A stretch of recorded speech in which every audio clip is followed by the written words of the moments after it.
It was a stormy evening in New Jersey. Commuters rushed through the rain, umbrellas clashing and shoes soaked. Amid the chaos stood an elderly woman, trembling and confused. Her clothes were drenched, and in her hands was a slip of paper, an address smudged by the rain. She had come from a nursing home to meet her son, but he never showed up. People passed her by, some in a hurry, some ignoring her completely. That's when Anya, a young software engineer, noticed her. She was already running late for a dinner interview, dressed formally, and carrying an important presentation in her bag. But something about the woman's helpless eyes made her pause. Anya approached gently and asked, "Ma'am, are you okay?" The woman's voice shook as she replied, "I don't know where to go. My son said he'd come." Despite the pouring rain and her own commitments, Anya made a choice that would change both of their lives. Anya called a cab, helped the woman in, and offered her a towel from her bag.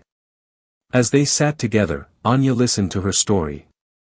The woman, Mrs. Sharma, had been waiting for her son, who, sadly, had a history of neglecting her.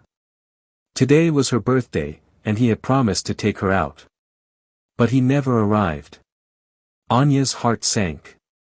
She asked for the address again and realized it was quite far, on the other end of town. She messaged her interviewer, saying she'd be late due to an emergency. Instead of leaving the woman at the address, she took her to a nearby cafe and spent 2 hours with her, cutting a cupcake, singing happy birthday, and calling a local elder care helpline to ensure she'd get support. That small act gave the woman the one thing she'd lost, dignity. A few weeks later, Anya received a letter at her office. It was handwritten, shaky but heartfelt. Dear Anya. You were a stranger in the storm, but you became my angel. I don't have riches to repay you, but I have something better, my blessing. May your life be filled with love as you gave me that day. Attached was a tiny gold locket Mrs. Sharma had worn for decades, a token of her late husband's love, now passed on to Anya. That small help had become a legacy. Anya framed the letter on her desk.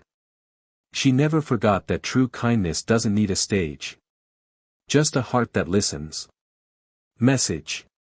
Sometimes, a small act of kindness becomes the biggest chapter in someone's life.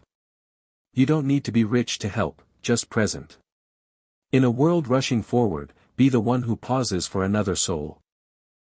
If her story touched your heart, don't forget to like, share, and subscribe, because this is Text to Heart, where stories speak to your soul and awaken your spirit.